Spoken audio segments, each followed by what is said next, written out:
Bienvenidos hermanos, gracias por acompañarnos en una nueva clase de la casa del Padre, el Templo. Hoy seguiremos estudiando, seguiremos aprendiendo y descubriendo más sobre la casa del Rey. Para los hermanitos que recién se conectan, para los nuevos, mi nombre es Augusto, yo soy el hermano Augusto Rodríguez, pastor de la congregación Yeshua Ner aquí en Argentina. Les doy la bienvenida, gracias por estar.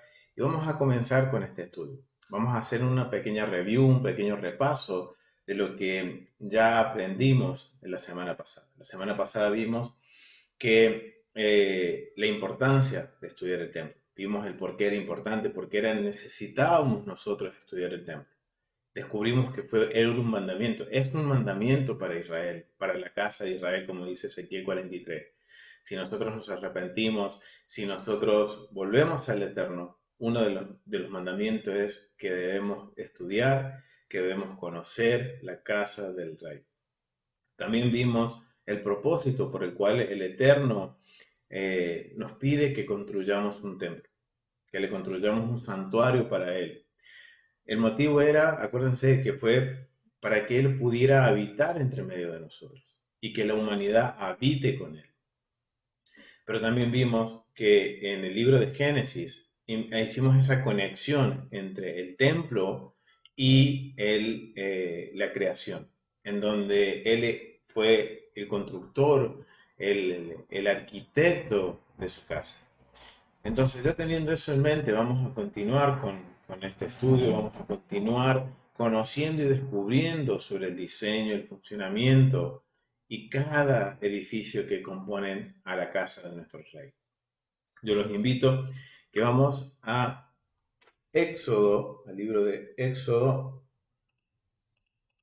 capítulo 25, del versículo 8 al 9. Y nos dice lo siguiente: y harán un santuario para mí, lo que veníamos recién diciendo, que el Eterno nos da el mandamiento, le da el mandamiento a Israel de que le construya un santuario. Y habitaré en medio de ellos. Ahí habíamos descubierto el propósito por el cual el Eterno había eh, decidido construir un santuario en el Génesis. Y después con la historia de Israel vemos que en el desierto, en este caso, le pide que construyan el tabernáculo y tiempo más adelante vamos a ver que Salomón le construye el primer templo, el primer edificio. Entonces, acá nos deja ver el propósito. ¿Para qué? Para habitar en medio de su pueblo, habitar en medio de Israel. Pero es bastante interesante el versículo 9, dice: conforme a todo lo que yo te muestre, y el diseño del tabernáculo y el diseño de todos sus utensilios, así lo haréis. Entonces aquí vemos que cuando donde dice la palabra diseño, ahí equivale la palabra hebrea tabnit. Y cuando dice también el diseño de todos los utensilios, también es tabnit. Pero acá, como termina el versículo 9, es lo más interesante. ¿Por qué? Porque en el versículo 9 nos dice: así lo haréis. Eso nos está demarcando de que nada se puede cambiar. El Eterno le entrega el diseño, las medidas, les entrega todo lo que tiene que ver con las disposiciones, o sea, le entrega los planos a Moisés para que ejecute la obra de construirle un santuario para él poder morar entre medio de su pueblo. Esto nos quiere decir que el arquitecto es el Eterno. Él le dio todas las instrucciones, por lo cual nada se puede modificar de ese plano. Entonces esto nos da la pauta y nos marca ese precedente de que esto es un mandamiento, que esto es algo que se tiene que hacer y que no se puede modificar, que se tiene que respetar lo que el arquitecto dijo, y el arquitecto es el Eterno. Entonces vemos que aquí estas palabras, diseño en el hebreo es tamnit, pero vemos que estas palabras no solo se utilizan en Éxodo 25. Si nosotros vamos a Primera de Crónicas, capítulo 28, del versículo 10 al 11, nos dice lo siguiente: al 12, perdón. Primera de Crónicas 28, vamos a leer del versículo 10 al 12. Mira, pues ahora que Jehová te ha elegido para que edifiques casa para el santuario, esfuérzate y hazlo. Dice el versículo 10. Algo que quiero que tengan en cuenta es que cada vez que en el Antiguo Testamento o en la Torá y en los escritos del primer siglo se refiere a la casa, está hablando del templo. Es la casa, en el hebreo es la palabra beit. Entonces, cada vez que leamos casa o la casa de Dios o casa, simplemente casa, está haciendo referencia al templo. Aquí es una forma de cómo se usa en la narración de los escritos como un recurso narrativo para hablar del templo. Está hablando de la casa.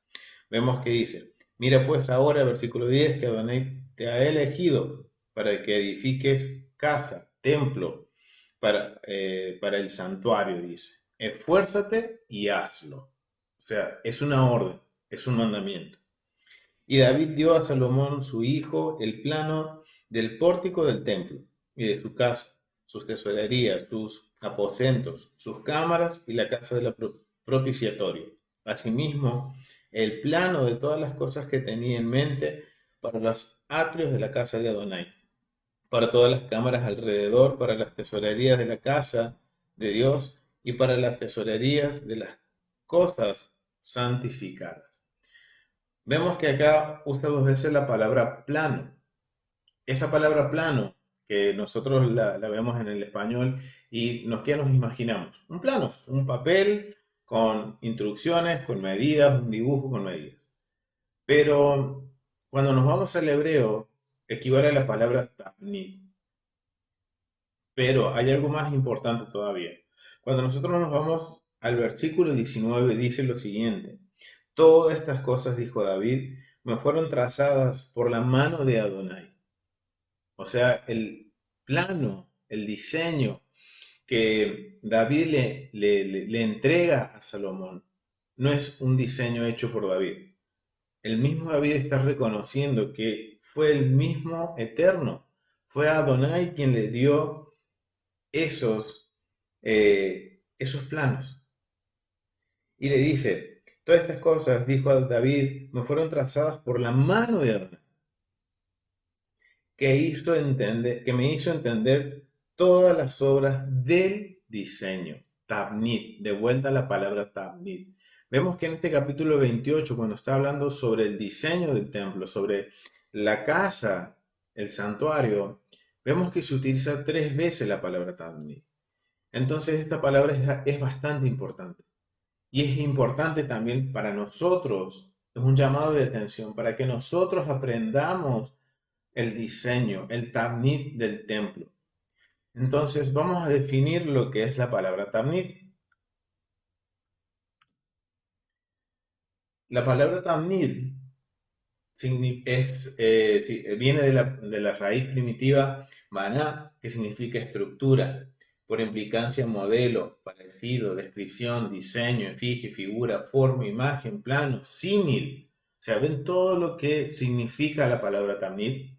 Esta palabra tamid, o sea, quiere decir que el Eterno le dio todas las instrucciones con respecto a la forma, cómo se debía ver, las medidas, la descripción completa de lo que es su casa, el santuario.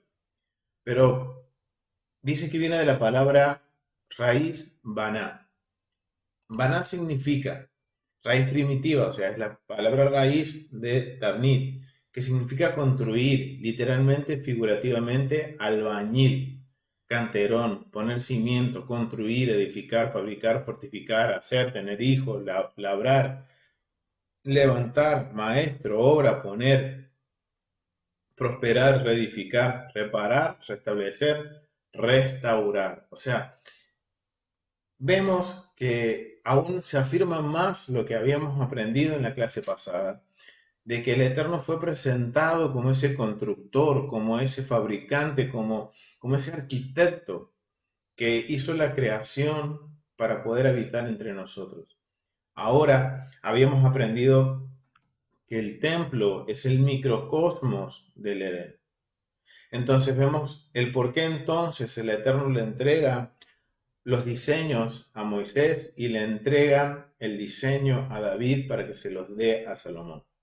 ¿Por qué? Porque es el microcosmos, o sea, es el reflejo en pequeña escala de lo que era la creación. Entonces tendría que ser como nos describe la creación, que fue todo un procedimiento y que el Eterno fue haciendo de acuerdo a las funciones que él necesitaba, de acuerdo a su diseño, fue haciendo el jardín del Edén. Asimismo, tiene que ser el templo, un microcosmo, un reflejo. O sea, ahora entendemos mucho más el por qué el templo viene a representar en una figura muy pequeña a lo que vendría a ser el gran Edén. Entonces, ahora vemos la importancia, ahora vemos cómo, ahora entendemos un poco más por qué es importante que nosotros estudiemos el templo. Yo quiero que invitarlos a que vamos al libro vamos a Ezequiel capítulo 43 del versículo 10 al 12. Sí, ya sé, me van a decir, este hermano lo tiene con Ezequiel 43. ¿Saben qué? Es necesario que este versículo, estos versículos nos los sepamos de memoria. ¿Por qué? Porque es el motivo, es el mandamiento que se nos da como casa de Israel, que vuelve al Eterno, de conocer el diseño, el protocolo, las medidas, conocer el patrón, o sea, es el mandamiento. Y es lo que los versículos que los vamos a repetir seguro una y otra vez. ¿Por qué? Porque es la base para nosotros empezar a estudiar el templo. Es la instrucción. Bien, entonces vamos a leer lo que dice Ezequiel 43 del versículo 10 al 12. Dice, tú, hijo de hombre, muestra a la casa de Israel esta casa. A nosotros nos está hablando. Y avergüéncese de todos sus pecados y midan el diseño de ella, el tabnit. Tú, hijo de hombre, perdón, el 11. Y si se avergonzaran de todo lo que han hecho, hazlo entender el diseño de la casa, su disposición, sus salidas, sus entradas y todas sus formas, y todas sus descripciones y todas sus configuraciones, y todas sus leyes, Torá, y descríbelo delante de sus ojos, para que guarden todas sus formas, todas sus reglas, y las pongan por obra. Esta es la ley de la casa. Sobre la cumbre del monte, el recinto entero, todo en derredor, será santísimo. He aquí que esta es la ley de la casa. Vemos que en Ezequiel 43 nos está dando más información. Nos está diciendo que, o sea, nos está de alguna forma ampliando el mandamiento de conocer la casa del rey. Pero nos vamos a centrar en el versículo 11. En el versículo 11, que nos habla de que nosotros debemos, dice, hazles entender el diseño de la casa. Acuérdense, casa siempre equivale a templo, sus disposiciones, sus salidas, sus entradas y todas sus formas y todas sus configuraciones. Vamos a definir esas palabras al hebreo. Vamos a ver qué palabra equivale en el hebreo a eso. Es la palabra sura. Dice una forma, una configuración, un diseño, forma, planos. O sea, que nosotros debemos conocer esos planos. Debemos tenerlos en mente. Y esto significa que tiene un propósito. Esto tiene un propósito de que nosotros tengamos que aprender y tener que conocer estos planos, las medidas. Miren, en Ezequiel 43 no solo nos está dando el mandamiento de que debemos conocer, estudiar el templo, sino que también se nos está dando, se nos describe en verdad la forma como nosotros tenemos que estudiar el templo. Y algo muy interesante, que cuando Ezequiel recibe esta profecía y que tiene esta orden de que a la casa de Israel debe estudiar, se nos debe enseñar y debemos aprender sobre la casa del rey. No existía templo. Había sido destruido ya el primer templo. Entonces miren la importancia que tiene esto. Esto es algo que está hablando proféticamente que va a pasar más adelante. Y hoy está en nosotros, como ya les había dicho la clase pasada, hoy está en nosotros si vamos a ser parte de esa profecía o no. Hoy tenemos esta gran bendición de poder aprender, de poder conocer. Hoy, gracias al Eterno, hay descubrimientos arqueológicos, la historia, la misma Biblia nos está enseñando sobre el templo. Tenemos acceso hoy a mucha información que hace 500, 1000, 1500 años atrás no estaba disponible. Hoy tenemos esa gran bendición. Entonces hoy está en nosotros qué vamos a decidir. Si vamos a ser parte o no vamos a ser parte del cumplimiento profético de Ezequiel. Y hoy somos ese primer paso de estar aprendiendo, de querer indagar y aprendiendo sobre el Tabnit de la casa del Eterno. Entonces, vemos que es muy importante conocer el Tabnit del templo. Yo ahora quiero que nos vamos a enfocar, ahora más que nada, en el diseño. Miren, yo quiero mostrarles esta imagen. Aquí nosotros estamos viendo las dimensiones del templo. Acá vemos en este cuadradito marrón, estamos viendo lo que equivale al tabernáculo. Pero tenemos como un parámetro de referencia para que más o menos tengan una idea en sus mentes del tamaño.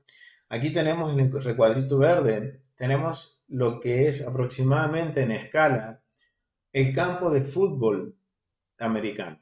Acá en Argentina diríamos la cancha de fútbol americano. Pero para que ustedes hagan una dimensión del tamaño en las escalas. Aquí en lo marroncito tenemos al tabernáculo. Ahí si lo alcanzan a ver. Ahí está el tabernáculo. El tabernáculo después pasa a ser el templo de Salomón. Y vemos que el área donde está aquí el templo, el edificio del templo, es semejante, es igual al área del tabernáculo. Después aquí en el recuadrito azul tenemos, dice templo de Herodes. Bien, acá quiero hacer una corrección. No es el templo de Herodes. Se le dice así, pero en sí el templo es la casa del rey, es la casa del Eterno, es el santuario para el Eterno. Pero, ¿qué sucedió? En el primer siglo, Herodes, por conseguir el favor del pueblo judío, a través de un convenio que hizo, él de alguna forma restauró, reconstruyó o amplió el templo. Acuérdense que fue destruido, fue vuelto a reconstruir por Esdras, Nehemías, y después, en el primer siglo, fue de alguna forma restaurado por Herodes. Por eso se le dice el templo de Herodes, pero en sí sería remodelado por Herodes, sería la forma correcta para decirlo. Y después tenemos aquí en este cuadrado más grande, es como se vería el templo en la profecía de Ezequiel. Es mucho más grande. Pero vemos que dentro de este recuadro está esta parte de aquí, que es el área del templo, que viene a ser equivalente a lo mismo de los edificios del templo. O sea, eso nos está mostrando de que las medidas principales nunca van a cambiar. Lo que sí vemos que cada vez que se va destruyendo y reconstruyendo el templo, se va agrandando. Simplemente se va extendiendo. Eso nos está mostrando que el templo se tiene que extender, pero que las medidas siempre van a ser las mismas. Las medidas importantes, principales del santuario, siempre van a ser las mismas. Pero vemos que se va a ir expandiendo, se va a ir agrandando. Por una simple razón, la cantidad de personas que se debía contener. No es la misma cantidad de personas. Recordemos que en el tabernáculo era simplemente para Israel. Ya después en el templo de Salomón era para toda la nación y para todos aquellos que querían ir a visitar el templo. Y ya cuando estamos en el templo de Herodes tiene que ser mucho más grande porque Israel ya había crecido demasiado, era una nación que estaba, que estaba en Israel, que había crecido y que también había muchos que vivían fuera de la tierra. Entonces vemos que era necesario que fuera más grande. Imagínense para cuando se cumpla la profecía de Ezequiel, que aún no se cumplió. Acuérdense que casa de Israel tiene que avergonzarse y tiene que volver al Eterno. Estamos en el inicio de eso y nosotros tenemos la gran bendición de ser parte. Entonces vemos que va a ser necesario que sea mucho más grande el templo. Entonces esto es para que ustedes tengan una idea de lo que visualmente las medidas y que podamos ir haciéndonos una idea de cuán grande puede llegar a ser cuando se cumpla la profecía de Ezequiel 43. Hoy estamos siendo el inicio, los primeros. Estamos siendo ese primer paso en la profecía de Ezequiel. Ahora nos vamos a centrar en algo muy importante, las unidades de medida. Sabemos que todo plano tiene medidas. Entonces, aquí es donde tenemos que tomar, nos vamos a tomar un poquito de tiempo para estudiar sobre las unidades de medida. Pero antes quiero mencionarles una frase que me impactó mucho de Joseph Good en el en el libro, perdón, De acuerdo al patrón. Él dice, el templo no es simplemente un conjunto de edificios y ceremonias, sino es un método que nos revela el nivel más alto de santidad de Adonai. Entonces, ven cuán más, miren lo que nos dice Joseph Good. El templo no es simplemente edificios y un protocolo de ceremonias. Es mucho más que eso. Y por eso quiero que vayamos a ver las medidas. Porque sabemos que el Eterno todo lo hace con un propósito. Y todo tiene una enseñanza. Entonces, miren, vamos a tomar algo tan pequeño en un plano que son las medidas. Pero son muy importantes. Pero es algo muy pequeño, algo que quizás me dirán, hermano, ¿por qué necesitamos conocer las medidas? ¿Por qué necesitamos conocer las unidades de medida? Bueno, porque hay algo muy interesante. En esas unidades de medida vamos a encontrar, eh, vamos a encontrar algo oculto, algo que se nos va a revelar, algo que el Eterno, un mensaje que el Eterno nos da. Pero antes que nada tenemos que recordar que el templo ha sido de alguna forma, y es algo que tenemos que tener en cuenta en las unidades de medida, porque acuérdense que el templo fue construido, destruido, vuelto a construir, vuelto a destruir. Porque si nosotros analizamos la historia del templo, vamos a ver que en primer momento fue un tabernáculo, que la instrucción fue dada ¿a quién? A Moisés. Después, tiempo más adelante, el rey David recibe los planos, vimos que recibió los planos, el tabnit del templo, le entregó esos diseños a Salomón y levanta el primer templo. Después vemos que en el año 925 antes de la era común, antes, o sea, antes de Cristo, como normalmente se conoce en los años, fue saqueado y fue destruido por los babilónicos en el 587 antes de Cristo o antes de la era común. Después, en la época de Zorobabel, en el año 515 antes de la era común, fue reconstruido por Esdras, por Nehemías. Después vemos que durante la invasión pagana de los seleucidas, el templo fue rededicado, el altar fue reconstruido y rededicado por Judá Macabeo en el año 165 antes de la era común, y después fue reconstruido, como recién hablábamos, fue reconstruido, fue remodelado por Herodes alrededor del año 19 antes de la era común. Y después conocemos la historia, que en el año 70 de la era común o después del Cristo, después del Mesías, fue destruido. Entonces imagínense lo importante que es para nosotros conocer las medidas. ¿Por qué? Porque hemos visto que el templo, perdón, se ha tenido que construir, destruido y vuelto a construir. Y miren, hay algo importante porque también nosotros debemos conocer las medidas.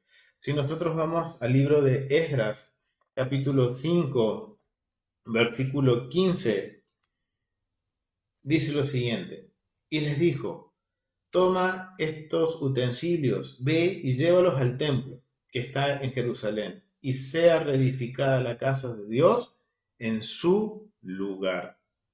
Entonces, Sesbazar vino y puso los cimientos de la casa de Dios, la cual está en Jerusalén, y desde entonces hasta ahora se edifica y aún no está concluida. ¿Ven lo que dice en Esdras? Esto es cuando fue reconstruido el templo por segunda vez. Ahora entendemos por qué debemos estudiar las medidas y conocer las medidas. ¿Por qué? Porque Dios da la instrucción, o sea, tenemos la instrucción de que tiene que ser vuelto a construir en el mismo lugar. Y vemos que Salomón lo construyó en un lugar que fue, recuerden lo que vimos en la primera clase, fue desde el Génesis, fue ya marcado el lugar geográficamente donde el Eterno puso su nombre. En ese mismo lugar que fue donde Jacob vio la visión de que los ángeles subían y bajaban en las escaleras que unían lo divino, el cielo y la tierra, en el mismo lugar, David le ordena a Salomón de que construya el templo. Ahora vemos que el templo fue destruido y fue reconstruido ahora en la época de Zorobabel, por Esdras, por Nehemías, perdón.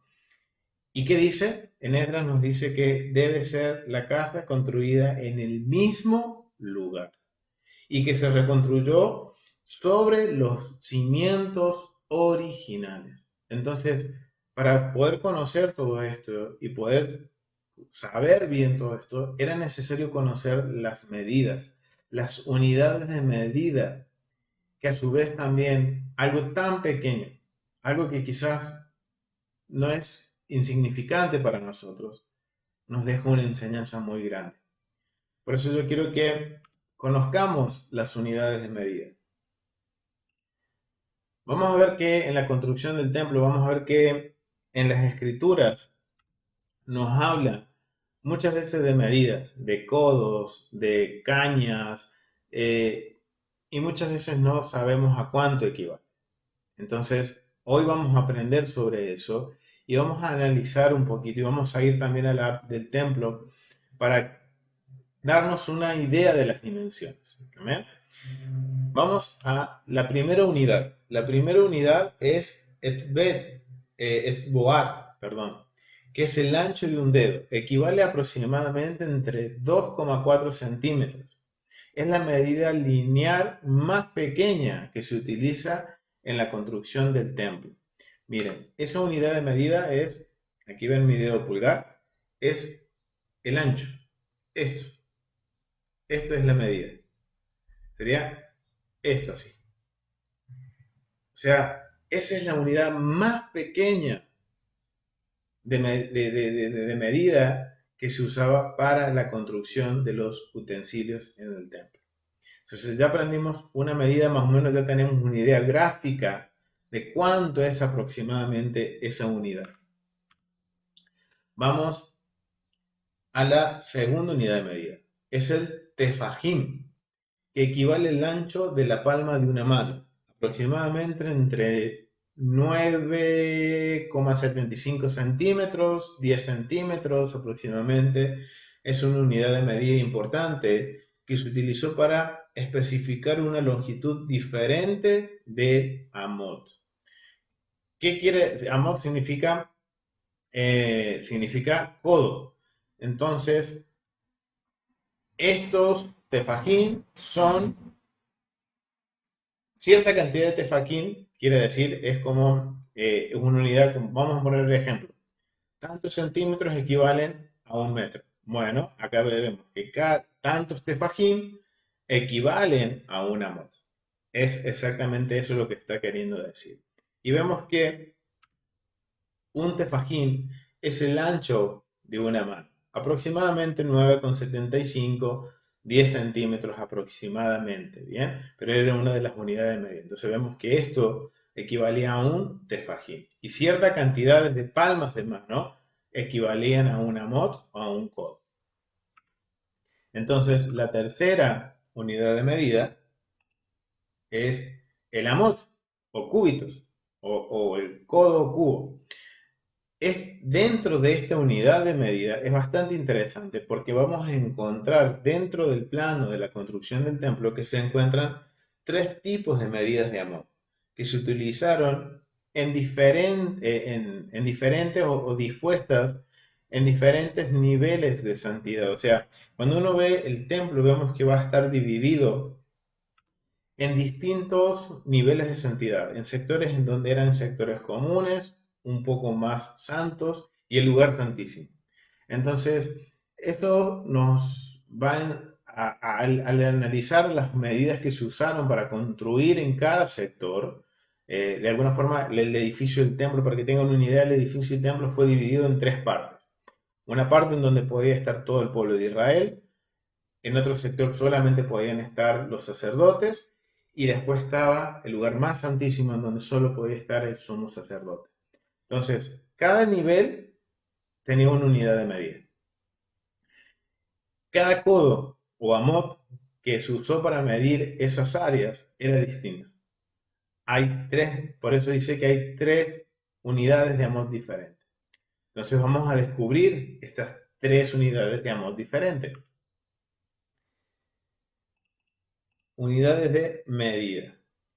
Vamos a ver que había un amot o un cúbito real, que equivalía a 52,50 centímetros y se utilizaba para construir, se utilizó para construir en el monte del templo, que equivale, o sea, sería en donde el perímetro original del templo, o sea, para construir, digamos, la parte perimetral del templo, se utilizó el cúbito real. El cúbito real no quiere decir que es importante. O sea, era como se llamaba la unidad de medida normal. Se llama unidad de medida de uso cotidiano, era el cúbito real, que equivalía a 52,50, 53 centímetros aproximadamente cada cúbito real. Eso se usó, ya después vamos a ir al templo, al lado del templo, y vamos a ver este área, este perímetro que se usó esta medida de cúbito real. Después hay otra unidad de medida que es el cúbito de 5 tefajim, que equivale a 48,76 centímetros y se utilizó para la construcción de algunos de los muebles de la parte interior del edificio del templo, así como las medidas verticales del altar exterior. O sea, acá vemos que en una área específica del templo se utilizó una unidad de medida de 5 tefajim.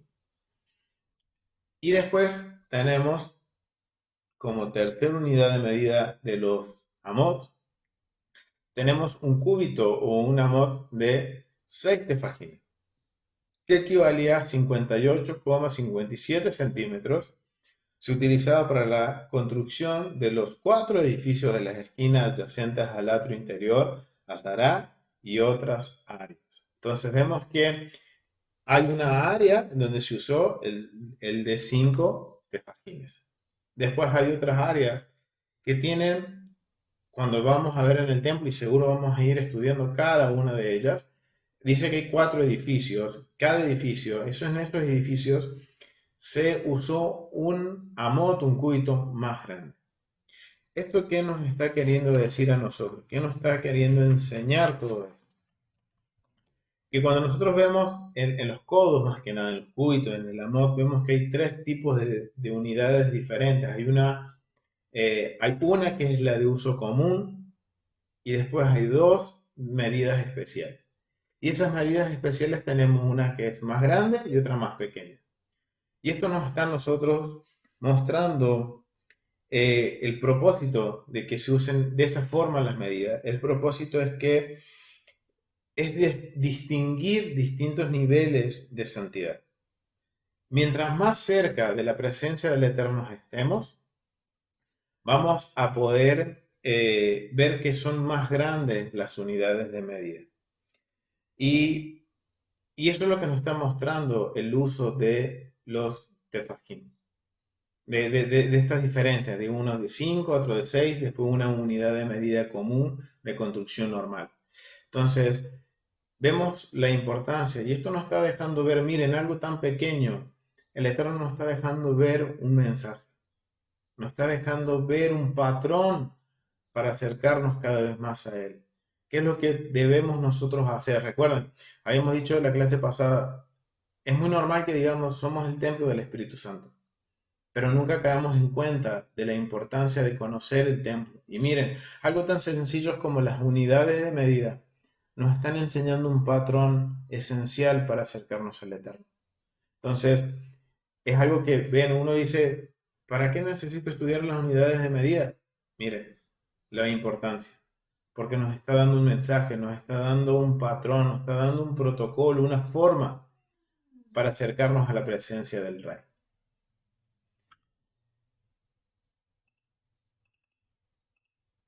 Acá tengo esta figurita en donde van a poder ver más o menos una idea gráfica para que tengan todas las medidas de una sola vez, de una forma gráfica y puedan identificar cada una de estas medidas. Y se puedan dar una idea de una forma gráfica de cuánto es equivalente a una medida. Amén.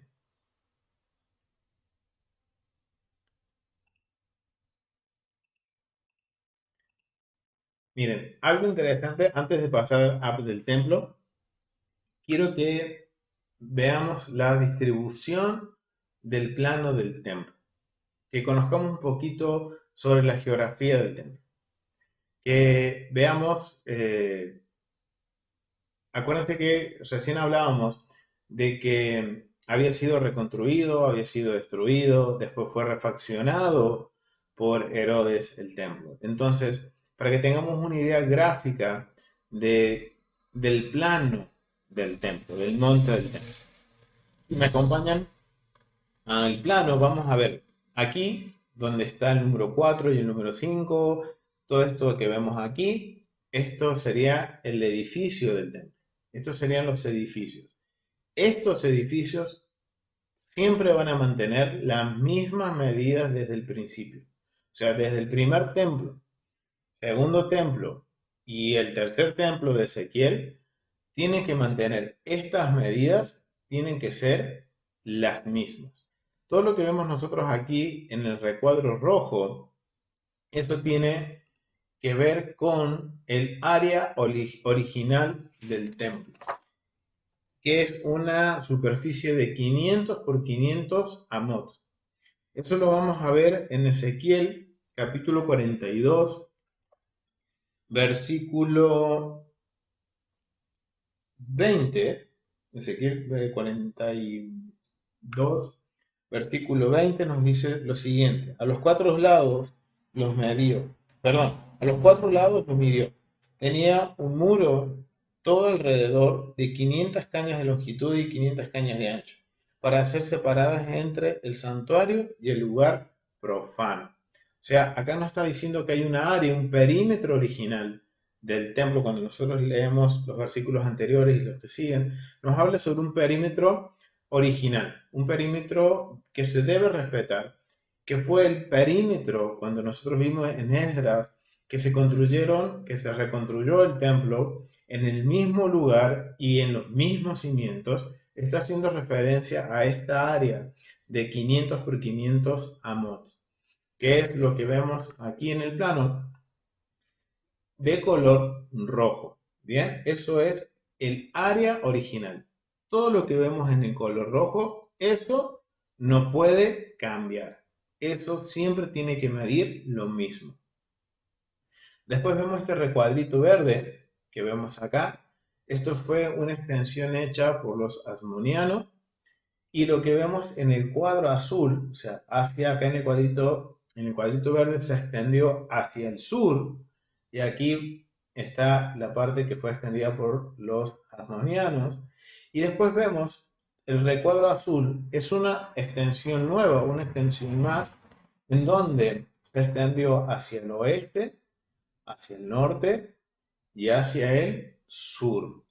Y esa es la extensión que es atribuida a Herodes. Es la extensión de Herodes. Acuérdense, no es el templo de Herodes, sino que Herodes, ¿qué hizo? Remodeló los edificios del templo y también extendió la explanada del templo.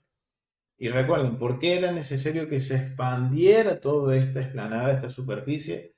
Para poder contener mucho más personas. Las personas que iban al templo en la época de Salomón entraban en esta área que era suficiente con esa área. Pero cada vez que se fue extendiendo fue porque la población fue creciendo y obviamente se necesitaba contener a todas esas personas. Entonces vemos que el templo se extendió hacia el oeste, hacia el norte y hacia el sur. Ahora la pregunta es ¿por qué no se extendió hacia el este? Simplemente que cuando nosotros vemos la geografía donde está ubicado el templo, el monte del templo, en la parte este no se podía extender ya que había un valle, había un valle, había un precipicio, que era el valle de Cedrón, el valle del Kidrón, el valle del Cedrón. Y justamente cruzando ese valle estaba el monte de los Olivos. Entonces, hacia el este no se podía seguir reconstruyendo. Entonces se extendió hacia el oeste, se extendió hacia el este, hacia el sur, hacia el norte y hacia el sur. Entonces, vemos lo importante también de conocer la geografía, la ubicación geográfica. Porque recuerden, el templo se tiene que construir y se va a levantar en el mismo lugar que fue levantado. Entonces, acá hemos podido ver un poquito más sobre la distribución del plano del templo. Ahora yo quiero que vamos a la app del templo y podamos recorrer un poquito el templo y empezar a ver algo muy interesante. Algo que un poquito que lo veníamos hablando, que eran con las unidades de medida y que todo eso tiene que ver con los niveles y los patrones de santidad.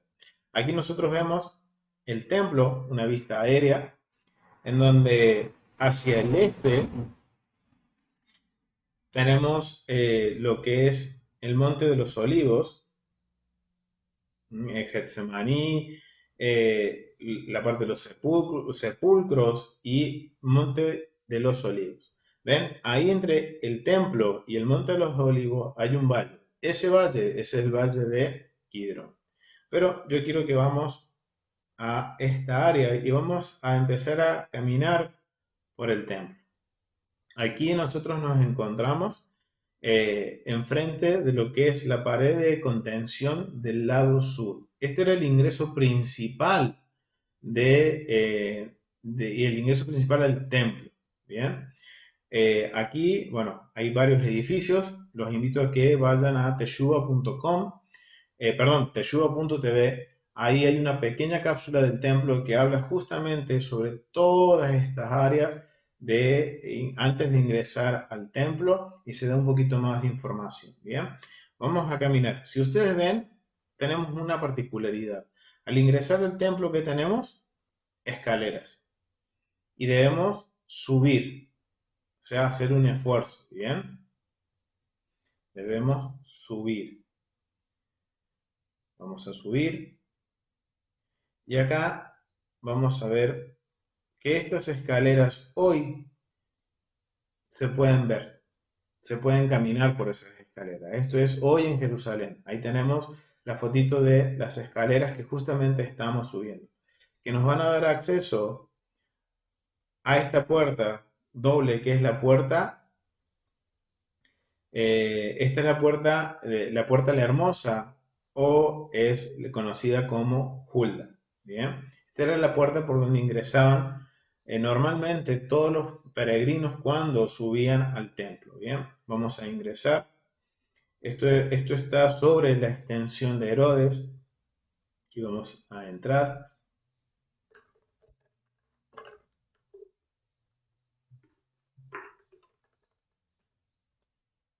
Vamos a entrar por esta galería. Esta es una galería que va por debajo de los patios. Recuerden que sobre esta área hay una cápsula del templo en teshuva.tv. Los invito a que lo vean. Y también en nuestro canal de la congregación de YouTube. Una vez que salimos de ese lugar, de esa galería, nos encontramos ¿con qué? Con más escaleras. Y si nosotros subimos esas escaleras, ya llegamos a los patios interiores del templo. Aquí estamos justamente parados sobre la extensión herodiana y asmoniana. A nuestras espaldas aquí tenemos el pórtico real, que también hay una cápsula sobre este lugar, sobre Mateo 21. Y aquí enfrente nuestro tenemos esa muralla. Esa muralla que tenemos al frente nuestro con esas puertas, con esas son 13 puertas, ese es el perímetro original. Bien, eso sería como las paredes originales del templo, que tenemos ahí que equivalen a los 500 por 500. Bien, entonces ahí tenemos una idea visual, bien, de las divisiones que debe haber dentro del templo. Pero ¿vieron la particularidad? Desde que nosotros ingresamos desde, digamos, la calle hacia el templo, vemos que hay un patrón, que hay una particularidad, que es todo subiendo ¿qué? Escaleras. Siempre vamos a ir en ascenso. Y un poco lo que venimos hablando, que las medidas, y vemos que cada vez que nos vamos acercando más al Eterno, ¿qué van haciendo? Van subiendo las medidas. Asimismo, vamos a ir subiendo nosotros cuando visitamos el templo, o visitemos el templo, el Eterno nos lo permita, vamos a ir siempre en ascenso hacia la presencia, a encontrarnos con el Rey. Volvemos a la... Perdón, volvemos a la... Vamos a caminar. Aquí estamos en este patio, en esta parte de lo que es la extensión de Herodes y los Jamonianos. Se conocía como lo que es el atrio de los gentiles. Y vamos a caminar. Y vamos a ingresar por esta puerta. Y una vez que nosotros ingresamos por esta puerta, ahora sí tenemos enfrente nuestro, empezamos a ver los edificios del templo. Si ustedes vieron desde que entramos desde la calle hasta este punto que hemos llegado, nunca veíamos los edificios, el edificio principal del templo. Hasta no cruzar el muro de los 500 por 500, ese perímetro original que nos menciona Ezequiel capítulo 42, no veíamos los edificios del templo. Ahora sí, volvemos a la... Una vez que estamos aquí, vamos a caminar y nos vamos a ir acercando hacia los edificios del templo. Porque yo aquí quiero mostrarles algo interesante que se ha descubierto y que tiene que ver con las unidades de medida. Bien, aquí enfrente nuestro tenemos los edificios del templo. Allá arriba se ve el techo del edificio principal. Y aquí adelante nuestro hay un pequeño cerco, que después le vamos a dedicar un tiempito de estudio porque es bastante interesante, que este es un cerco de separación. Hasta aquí, hasta que llegamos a este cerco, hasta acá, tenemos todo lo que es el atrio de los gentiles. En este lugar pueden estar tanto Israel como cualquier extranjero, cualquier persona que no pertenezca al pueblo, podía llegar hasta aquí. Pero una vez cruzando este cerco, ya de este otro lado, solamente podían ingresar los, digamos, los varones y las mujeres israelitas. O sea, solamente el pueblo podía cruzar aquí. sea, había una separación, ¿bien? Entonces, acá después les vamos a dedicar un tiempito de estudio porque es muy interesante el Soreb. Y aquí ya empezamos a ver que se empieza a ver protocolos para entrar a la presencia del Eterno, ¿bien? Aquí vamos a caminar hacia lo que es la puerta del este. Como ustedes ven, ahora para entrar a los edificios del templo, nos vamos a encontrar con escaleras, con más escaleras. Bien, vamos a dirigirnos hacia la puerta del este,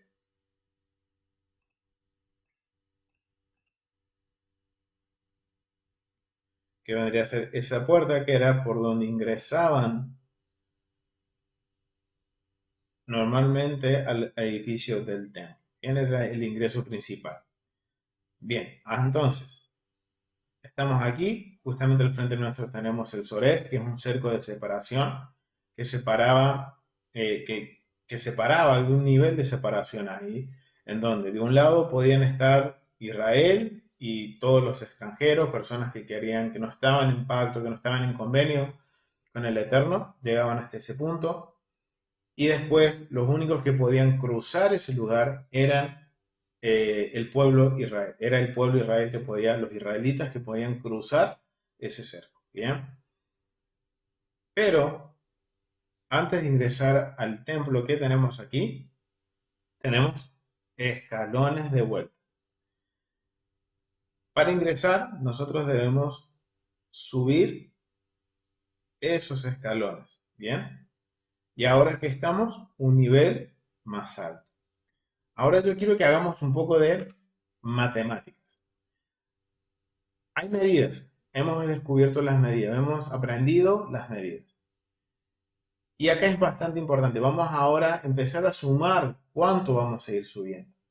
Vamos a hacer, acá hay algo muy interesante y hay algo hermoso que el Eterno nos ha dejado oculto en estas medidas. Si nosotros vemos, aquí nosotros hemos subido unas escaleras.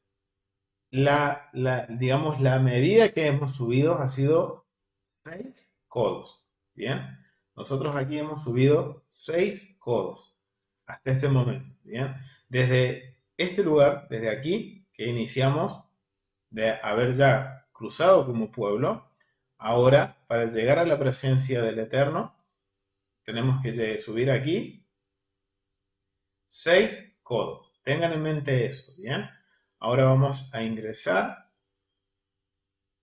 Y ahora estamos en este lugar que se conoce como el patio de las mujeres. Bien, en este lugar podían estar hombres, mujeres y niños. Bien, todo el mundo podía estar en este lugar. Bien, acá podían estar todo el pueblo.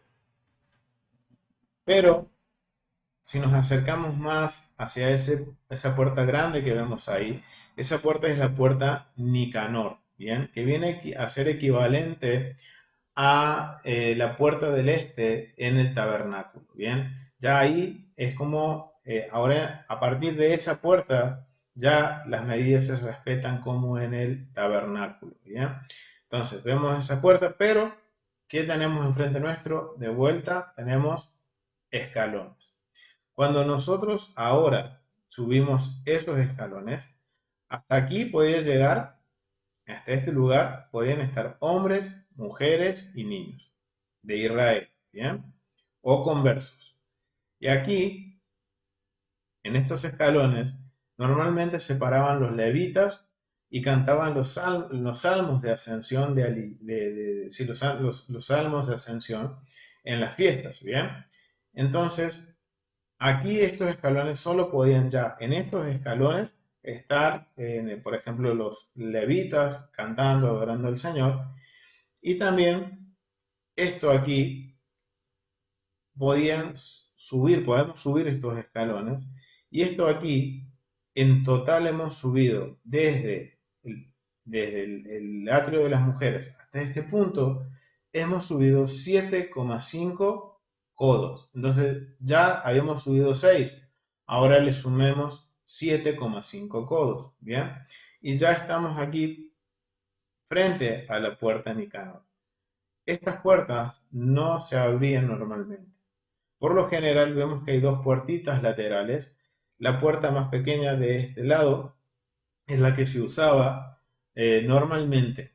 ¿Para qué? Por ejemplo, esa puerta era para traer ofrendas cuando la mujer estaba en su periodo o había dado a luz, el leproso, cuando la mujer estaba sospechada de adulterio, lo que son las leyes sotá, las aguas amargas, todo eso se hacía en esta puerta, era la que se abría. Bien, vamos a ingresar por esa puerta y ahora nos vamos a encontrar, cruzamos esa puerta y nos vamos a encontrar en este lugar que se conoce como el atrio de Israel. O sea, ahora subimos las escaleras, cruzamos la puerta, ya habíamos subido 6 codos, subimos 7 codos y medios ahora y nos encontramos al cruzar la puerta en este lugar que es el atrio de Israel. En este sector solamente podían estar los varones de Israel, nada más. ¿Quiénes eran estos varones de Israel? Estos varones de Israel son los principales de cada familia. Recordemos que en Primera de Crónicas, capítulo 24, se empieza a dar orden al servicio del templo, en donde se nombran las órdenes sacerdotales, pero también se nombran las órdenes levíticas de los levitas, perdón, que van a acompañar a los sacerdotes. Y asimismo eran acompañados por familias de Israel. Los varones de cada familia, los principales de cada familia, acompañaban en cada servicio. Entonces vemos que en Primera de Crónicas 24 se hace ese sorteo, esa distribución. ¿Y cuál era la función de esos varones de Israel en este lugar? Es lo que nosotros conocemos como intercesores, que cuando se presentaban las ofrendas, estos varones estaban acompañando en oración la presentación de las ofrendas. Bien, entonces en ese lugar donde estamos actualmente en la app del templo, estaban solamente los varones de Israel. Al frente nuestro vemos escalones de vuelta. Bien, en esos escalones solamente se podían parar los levitas. Hasta ahí llegaban los levitas. Ahora, al subir estos escalones, hemos subido 2,5, 2 codos y medios, hemos subido de nivel. Entonces, ya desde que ingresamos al edificio del templo, hemos subido 6 codos, subimos 7 codos y medio, ahora hemos subido 2 codos y medio. Y nos encontramos en el lugar que se llama el Azará, que es donde los sacerdotes preparaban los animalitos para sacrificio, los preparaban aquí, justamente en este sector de aquí, los preparaban, los despostaban, los despiezaban para después presentar esa ofrenda en el altar. ¿Ya? Ahora, si nosotros nos vamos acercando cada vez más a la presencia, al edificio, perdón, a la presencia del Eterno, al edificio principal, al santuario, nos vamos a encontrar que hay de vuelta escalones. En estos escalones se ubicaban los sacerdotes para bendecir al pueblo. Bien, y vamos a subir estos escalones y nos vamos a parar enfrente de la puerta de ingreso al lugar, al santuario, al templo, o sea, al edificio principal del templo. Y vemos que hay un velo hermoso, que era el que se conoce ese velo como el cielo, y justamente detrás de ese velo, perdón, este es el velo que se rasga cuando muere el Mesías. Pero hay algo muy interesante. Detrás de ese velo hay una puerta. Lo vamos a ver un poquito más adelante y lo vamos a analizar. Pero vamos a llegar hasta aquí y vamos a ver que tuvimos que subir ¿qué? Escalones. Esos escalones, ahí hemos subido una unidad, o sea, hemos subido en total desde el Azara hasta este lugar 6 codos. O sea, que desde que ingresamos al edificio del templo a las edificaciones del templo, a la parte original, a los edificios originales del templo, empezamos a subir 6 codos, después subimos 7 codos y medio, después subimos 2 codos y medio, ahora subimos 6 codos, ahora sumemos todo eso. Eso equivale a 22 codos. Y cuando nosotros vemos el alfabeto hebreo, consta de 22 letras. Desde Aleph, Taf. ¿Qué quiere decir eso? ¿Quién es el Aleph Taf? El creador. Esa es la firma, el sello del arquitecto. El Aleph, el Taf. El principio, el fin. Miren, una unidad de medida tan pequeña, algo tan pequeño, las unidades de medida,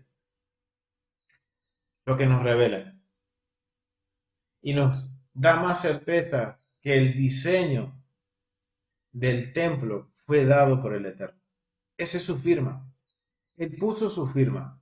Y al conocer algo tan insignificante como la equivalencia de las medidas, de tener en cuenta las medidas, y esto es que vimos algo por encima, no nos hemos detallado en los utensilios ni en otras áreas, sino que a grandes rasgos hemos analizado y hemos tomado medidas a grandes rasgos.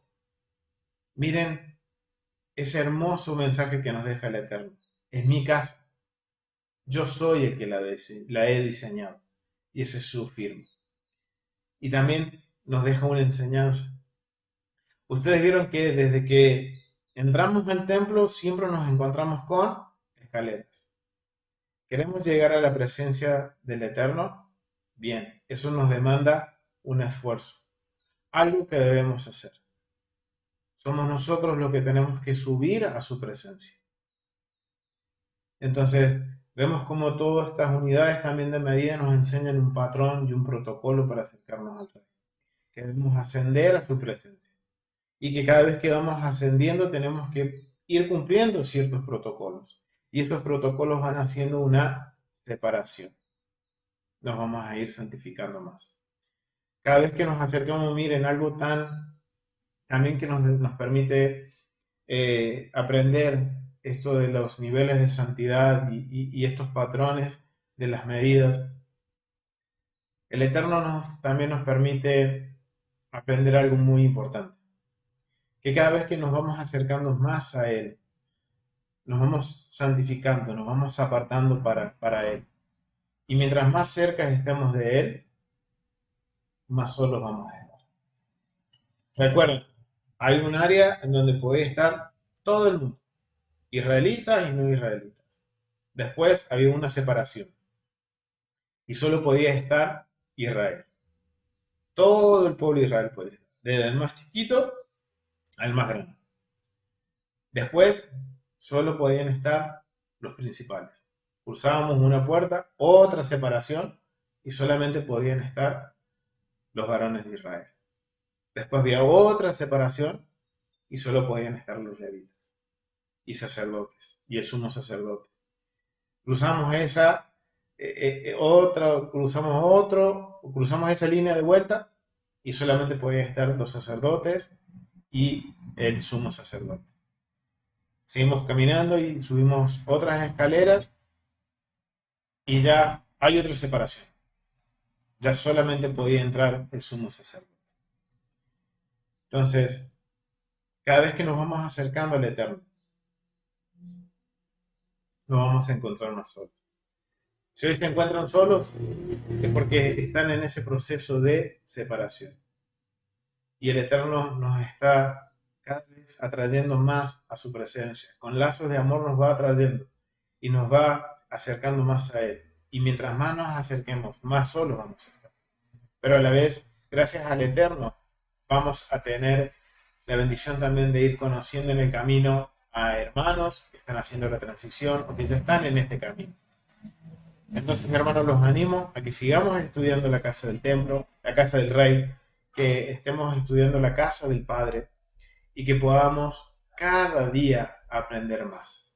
Hasta aquí, mis hermanos, dejamos esta clase. Seguimos en la próxima. Bendiciones. Shalom, shalom.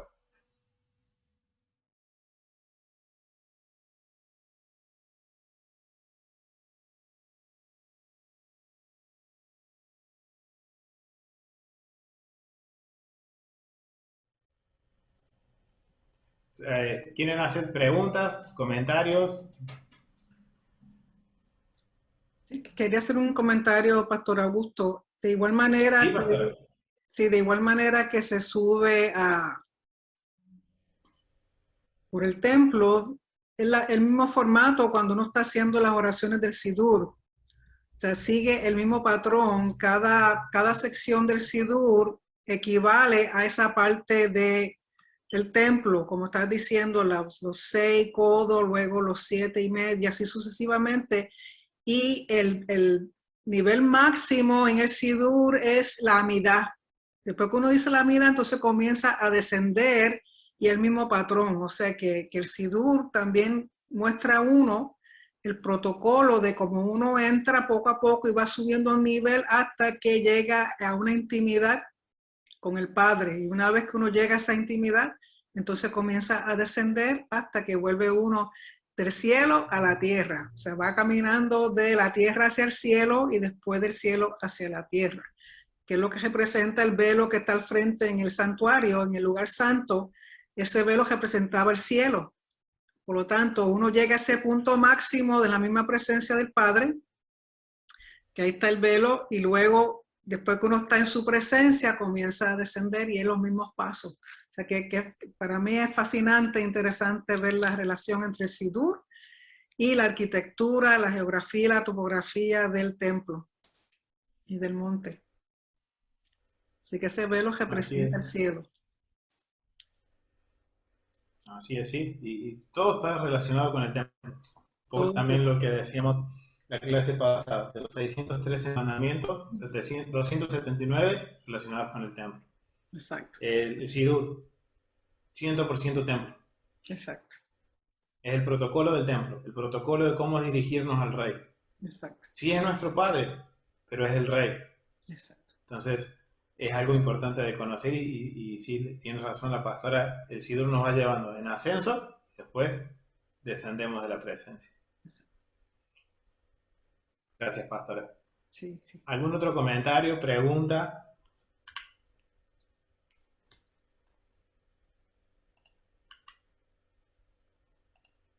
Sí, Héctor.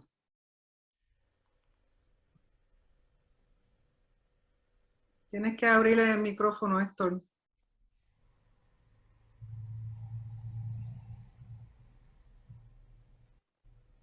Ok. En lo que Héctor, Pastor Jesús.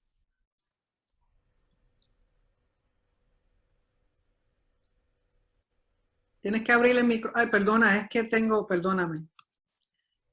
Ok, ahora sí, disculpen. Ok, gracias. Shalom, shalom. Sí, La, Pastor Jesús, deja que Héctor hable primero, por favor, gracias. Sí, va a ver. Sí, Héctor. va a haber en PDF lo que hoy presentó en el estudio. Pastor Augusto, que si puede compartir el PDF, si puede hacer un PDF Sí, de las diapositivas y compartirlo, si me lo envía, entonces yo se lo envío a los hermanos. sí, pastora, hago la dispositiva de esta parte Oh, del estudio. gracias. Sí. No, un placer, mi hermano. Pastor Jesús.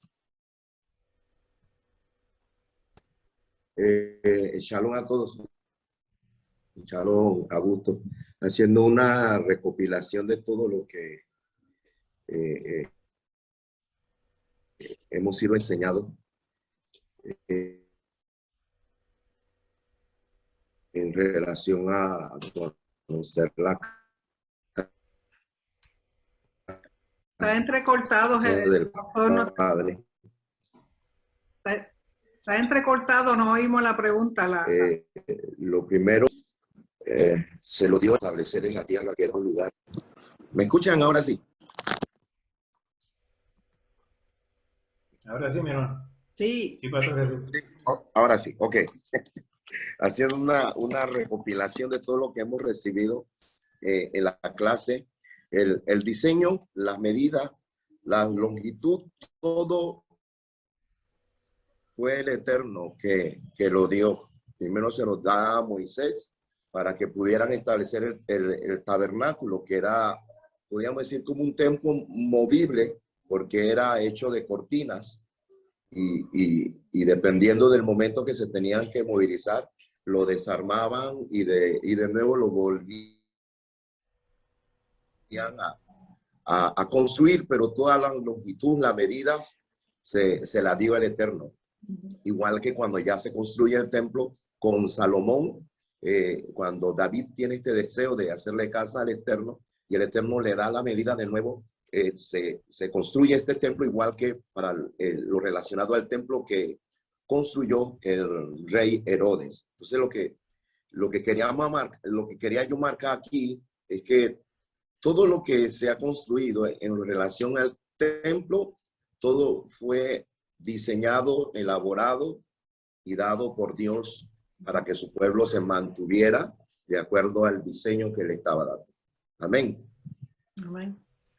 Sí, recuerda que el diseño a propósito de todo esto es preparar un espacio sagrado donde Hashem pueda morar con su pueblo. O sea, a propósito de establecerle casa al Padre aquí en la tierra. Ese ha sido siempre su deseo y sigue siendo. O sea, o sea, todo, como está explicando el pastor Augusto, todo tiene que ver con que el deseo del Padre, del Creador, es estar con su creación. Así es. O sea, es nuestra responsabilidad hacerle su casa. Y entre los términos que da, hay una parte, no recuerdo ahora qué verso en Éxodo, que cuando uno lo mira en el hebreo da a entender que toda generación está obligado a construir el templo. O sea, no es algo que debemos desechar y decir eso le toca a los judíos. No, eso le toca a todo aquel que está en pacto con Hashem. ¿Qué dice Pastor Augusto al respecto? Sí, sí, exactamente, sí. Sí, todo. Y algo, por eso es la importancia de estudiarlo. Por eso es bien claro, Ezequiel, lo estamos comprobando ya sea por las escrituras como también estudiando el templo, que es importante. ¿Por qué? Porque también el día de mañana, recuerden, cuando se construya, tenemos que estar atentos de que se cumpla el patrón, de que se cumplan las medidas. También para también un poco limpiarnos de, como dice nuestro hermano Rico, de cuanta loquera dicen, de que el templo no hace falta que esté, que sí hace falta, que puede ser construido entre la mezquita y la cúpula dorada. No, hay un patrón, hay un modelo. Vemos que el modelo que se sigue en el templo lleva la firma misma del Eterno. Entonces, por eso tenemos que estar atentos y por eso estudiarlo, para no ser engañados, hermano. Amén. Y sí, y es un mandamiento de que levantemos morada para Él, que levantemos su tabernáculo, que levantemos su santuario. Amén. Es nuestra función. Sí. Marta. Shalom. Shalom. A lo mejor mi pregunta no tiene mucha relación, pero cuando uno va al Muro de los Lamentos, uno, claro, la santidad y lo que uno agarra, pues para mí fue una experiencia única. Pero así como yo llegué, o sea, uno no le quiere dar la espalda, ¿había alguna relación de cómo uno llega y cómo uno se va dentro del templo para cuando uno subía estos escalones? O sea, igual que los mikveh, uno se hace un mikveh y entra por un lado y sale por el otro. Así es lo mismo cuando uno está entrando a cuánto escalón hay. O sea, ¿había una entrada y otra salida? Esa es mi pregunta. Sí, sí, hermano, o sea, hay un protocolo para ingresar, hay una forma para ingresar, y eso es lo que tenemos que descubrir y aprender. O sea, más o menos usted ha tenido la posibilidad de estar en el Muro de los Lamentos, ¿no es cierto? Mire, y el Muro de los Lamentos es una pared de contención. Es lo que veríamos por fuera. Es la muralla este, de lo que es el monte del templo. Y uno ve el protocolo que se sigue ahí, uno no le puede dar la espalda al muro, por una cuestión de respeto y de reverencia al rey. Asimismo era dentro del templo. Hay un protocolo para subir, para presentarse, había que hacer un mikve, recién ahí poder entrar al templo, cumplir con ciertos requisitos, o sea, hasta un punto podía llegar cualquier extranjero, cualquier varón israelita, podía llegar, pero después de ese punto solamente cruzaban los varones circuncisos, por ejemplo, o las personas que estaban en convenio con el rey, y llegaban a cierto punto. Que eso lo vamos a ir viendo un poquito más adelante, hasta qué lugar estaba permitido llegar. Pero siempre vamos viendo desde que desde un gran número de personas se va reduciendo a uno, y eso nos muestra el protocolo. Y sí, hay un protocolo de entrada y cómo salir también. Todo tiene un protocolo que lo vamos a ir descubriendo clase a clase si el Eterno nos permite. ¿Y esa salida a dónde O sea, daba? ¿A la puerta, a otra puerta? recuerda que habían 13 puertas en el tabernáculo y 13 puertas en el templo. Por lo tanto, el protocolo dice que uno entraba siempre hacia la derecha. Si uno entraba por una puerta, al entrar después que uno cruzaba el Sorek, tenía que mantenerse a la derecha, y luego si salía, tenía que salir a la izquierda por alguna puerta que diera a la izquierda. O sea, nunca se sale en donde mismo se entra, dando a entender también que uno no debiera salir de igual manera después que está ante la presencia de Hashem. O sea, cuando uno entra no debiera salir igual espiritualmente. Cuando uno entra no debiera salir triste ni acongojado, al contrario, porque uno va directo a la presencia de Hashem, y al salir uno debe salir renovado, uno debe salir completamente diferente. Pues entonces el mismo patrón de entrar y salir dejaba a uno saber que uno no puede salir igual como entró. Y tenían también la costumbre que si alguna persona veía que entraban por el lado izquierdo en vez de por la derecha, se entendía que esa persona estaba en duelo, en luto, que había perdido un ser amado. Entonces las personas que veían la persona que subía por la izquierda en vez de por la derecha, ya sabían eso y respetaban, y muchas veces le daban pésame y le dejaban saber o sea, que todo iba a salir bien. O sea, hasta en eso Hashem tenía consideración de aquellos que habían perdido una persona, un ser amado. No, incluso en el mismo Sidur hay para todas las partes, en los rezos hay una parte también para los dolientes. Exacto. Y la última pregunta, y me perdonan, No, ¿la no. puerta dorada solamente se usó o se va a usar para el Mesías o no? Me gustó. Bien, por lo que tengo entendido, hay una puerta dorada, no es la que creemos, es otra puerta dorada, está en otro lugar, pero sí va a usarla el Mesías. Esa puerta dorada, lo que llaman la puerta dorada, sí da al este, pero esa pared es de retención, no es la puerta original del este del templo como tal. Cuando uno mira bien, estudia esa parte que dice que el Mesías entrará por el este, por la puerta este. Cuando uno está leyendo, no sé si me parece que mismo Ezequiel describe cuando la presencia de Hashem salió del templo. Según salió, esa misma ruta que salió la presencia de Hashem del templo, es la misma ruta que el Mesías va a tomar para entrar de nuevo. Entonces la puerta este no está haciendo referencia a esa puerta del muro de afuera del templo, sino de la puerta este, una puerta este específica dentro del santuario, que por ahí es donde va a entrar la presencia del Mesías, que los musulmanes piensan que es esa puerta dorada, lo que llaman la puerta dorada, y por eso han hecho un cementerio al frente de la puerta dorada, porque ellos entienden las leyes de pureza e impureza. Entonces ellos dicen, si el Mesías pasa por ahí, se va a contaminar porque lo que hay son muertos. Pero no saben ellos que esa no es la puerta verdadera, sino la que está dentro del santuario por donde va a pasar el Mesías. Así que como quiera se van a quedar. Muchas gracias, muchas gracias. Okay. Sí, Aldo Bazán, una pregunta.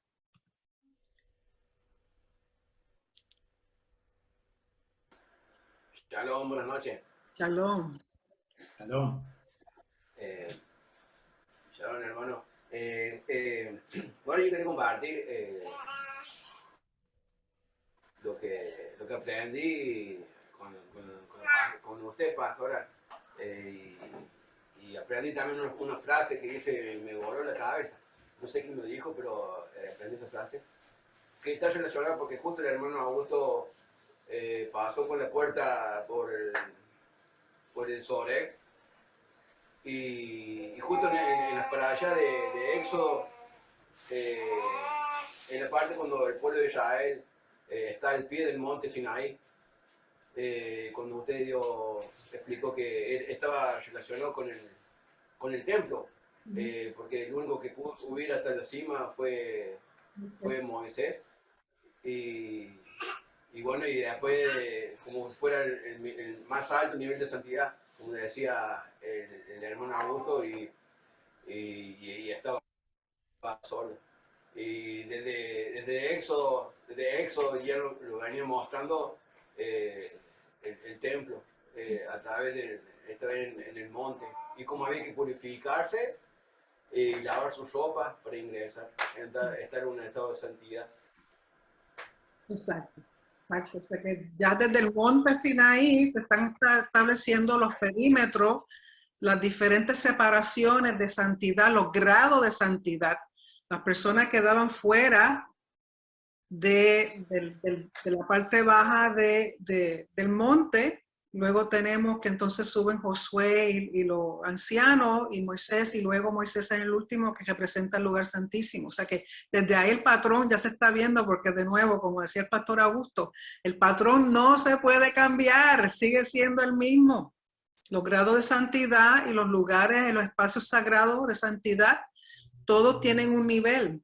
Por lo tanto, es importante entender eso y conocer eso, porque aquel que traspasaba un grado de nivel, un lugar de santidad más alto que no le correspondía a esa persona, ¿qué le sucedía?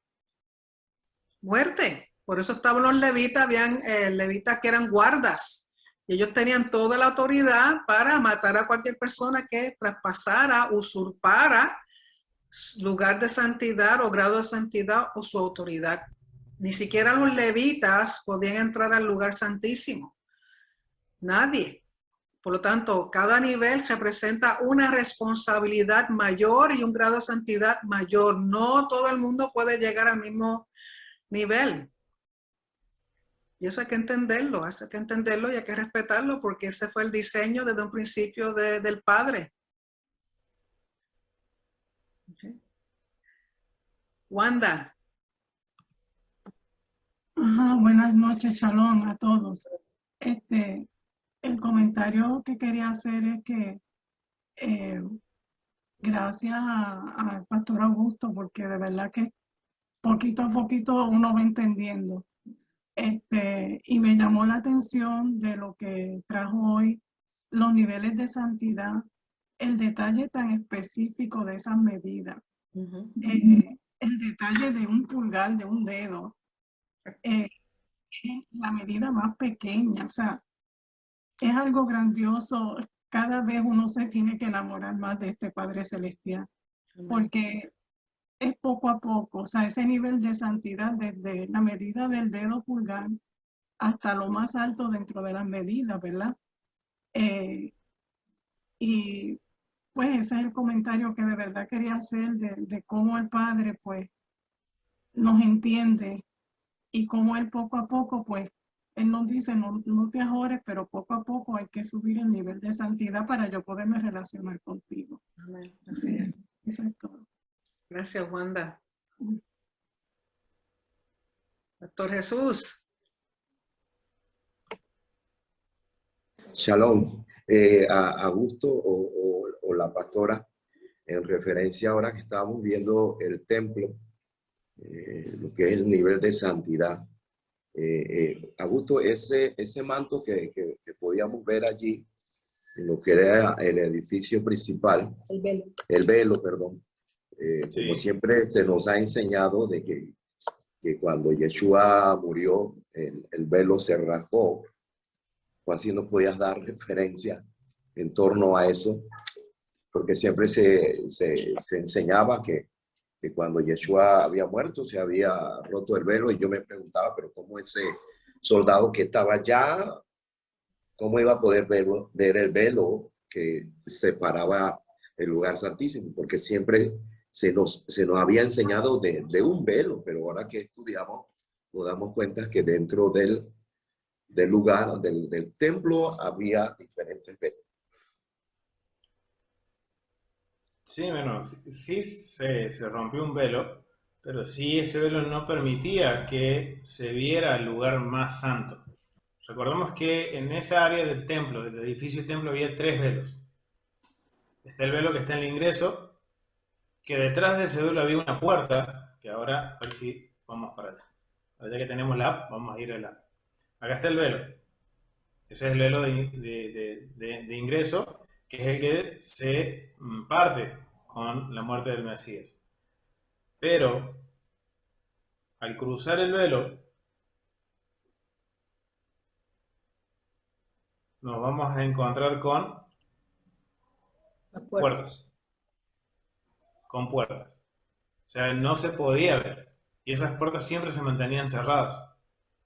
Ya después, una vez que entramos al lugar santo, hay 2 velos más. Y detrás de esos 2 velos está el lugar santísimo.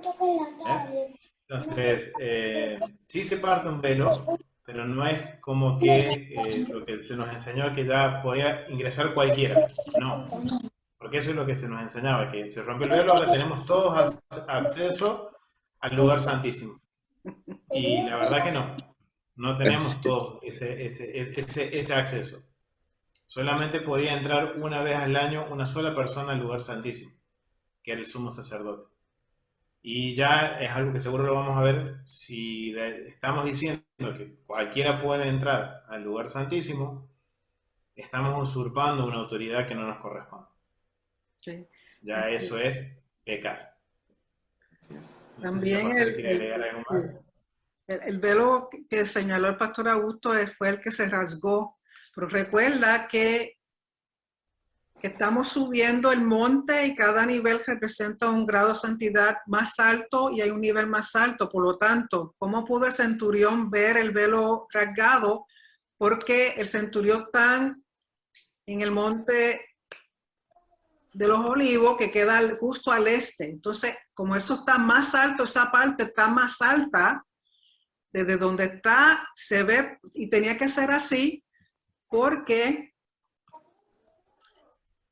sea, si este es el monte de Olivos y estás mirando hacia el oeste, ves el templo, puedes ver desde donde está ese nivel el velo que queda al frente del lugar santo.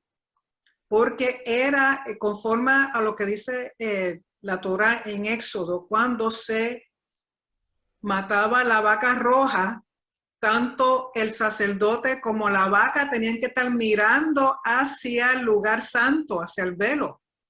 Eso era ya una forma que se tenía que hacer, ya eso no se podía cambiar. Por lo tanto, como esa parte del templo queda más alta, que desde la puerta este, según uno va subiendo, que entra a la corte de los gentiles, pasa el Soreg, sube a la puerta del este, entra a la corte de las mujeres, de ahí pasa la puerta de Nicanor, y de ahí pasa a los israelitas, de pasa al altar y pasa al lugar santo. Todo eso va subiendo, por lo tanto queda a vista de una persona que esté en el Monte de los Olivos, puede mirar directamente y ver el velo del lugar santo, porque recuerda que esos edificios eran bien, bien altos y ese velo era súper altísimo, de que se podía ver.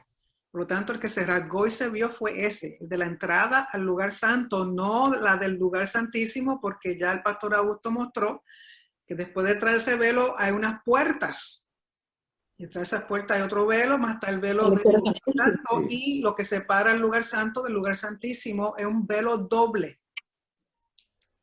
Así que, y sí, realmente son 4 velos, y tengo entendido que el Joseph Good encontró otro, ahora dice que son 5 velos dentro del templo. Así que, digo, es fascinante, fascinante. Así es, amén. Franklin, Shalom, shalom. Hello. Wow. Gracias, Pastor Augusto, gracias, Pastora, gracias a todos por su comentario, por su pregunta.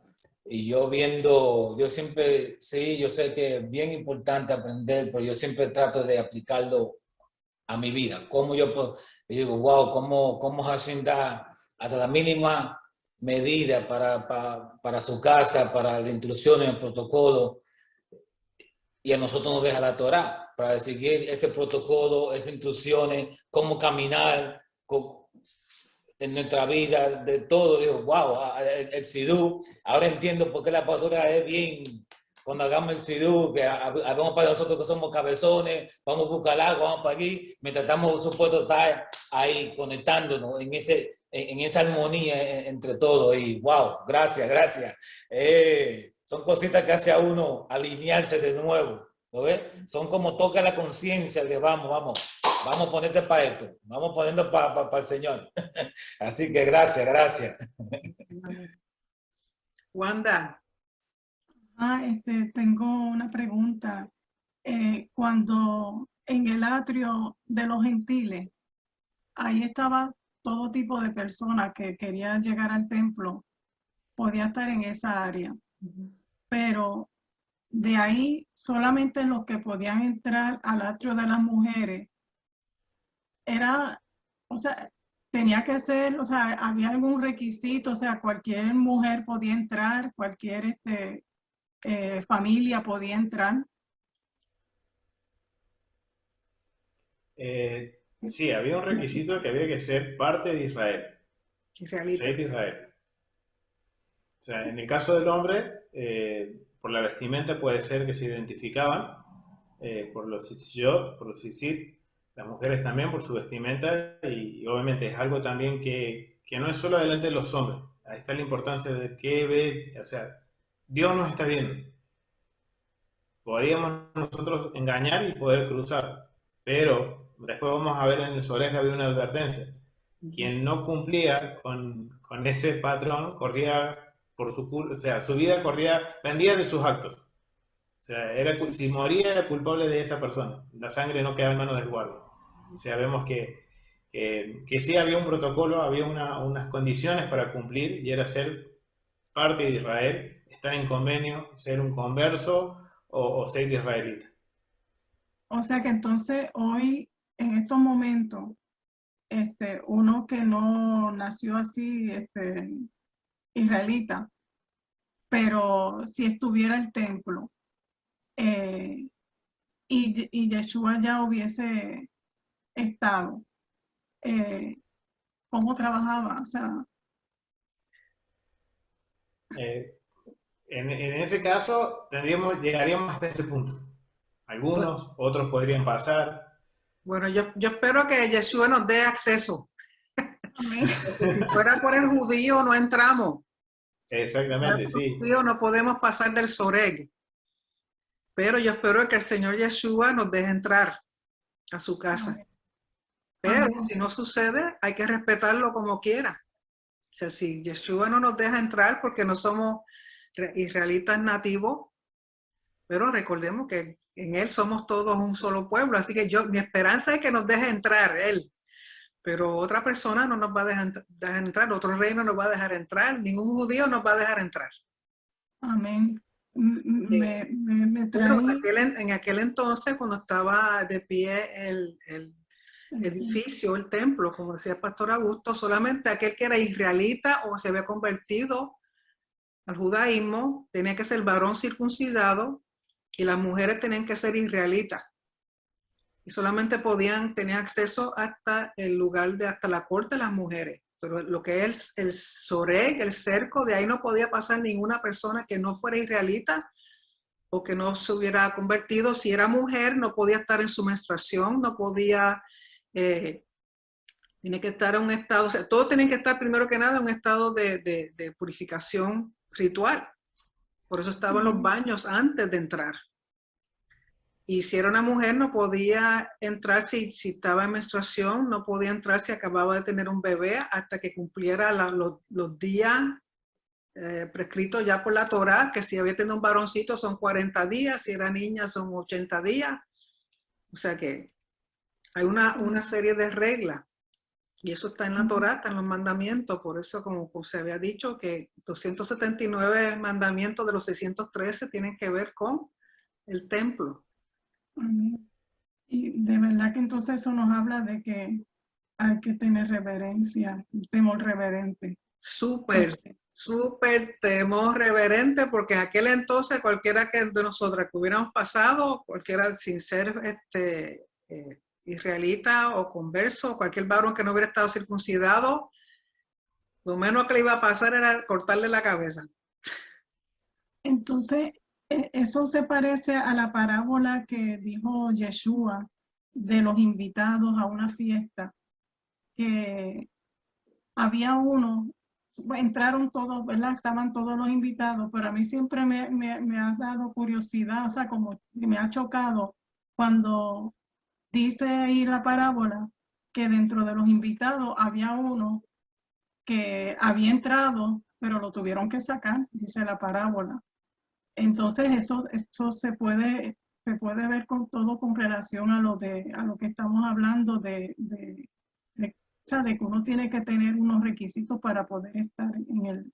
Sí, pero también recuerda que el problema era que la persona no estaba vestida correctamente. Aquí la vestimenta, recuerda que tiene las vestimentas son una forma que simbolizan justicia y rectitud. El individuo no tenía justicia y rectitud en su vida.